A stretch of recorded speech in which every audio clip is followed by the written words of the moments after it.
আর কোনো কোনো ভুল রিউমিলের ধারা পড়ে না আলোচনা করি। তাহলে আর 28 বছর থেকে পড়া পড়ো না, এলানি কিন্তু বাপ মুখ পড়া বলবে। পরীক্ষা পাস না করলে বিয়েও দিবেন না, শালার কি একটা মোটিভ পূর্ণ। যে করি হোক পাস করাই লাগবে, নকল হোক কি হোক পাস আবার করাই লাগবে। পাস করে বিয়েটা করাই লাগবে, চাকরি বাকরি ছোটো করে নিয়ে বিয়ে করাই লাগবে। শালার মারার খালি পাস হইলে ধান্দা করে কি যে হয়েছে আল্লাহ কম।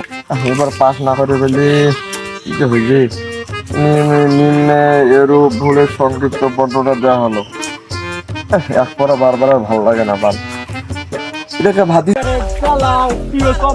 আছে নাকি ভাতি যে শোনো তো শোনো, ভুল হয়েছে শুনি যত, এটা কি হইবে বাবা শুনি যত।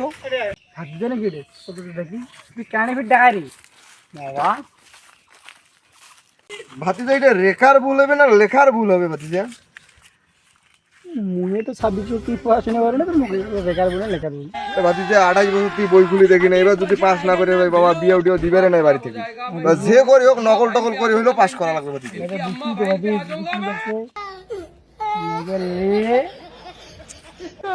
কোন ভাতিজাক ডাকাইলাম, এ নিজে পাই আমি নিজে পাই না, ও তো ফির আরো পায় না।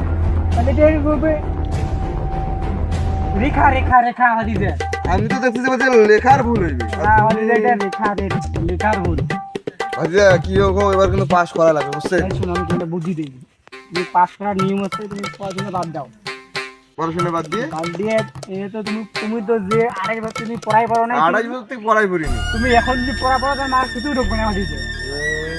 তুমি ওটা বাদ কি দাও। করা যায় তাহলে?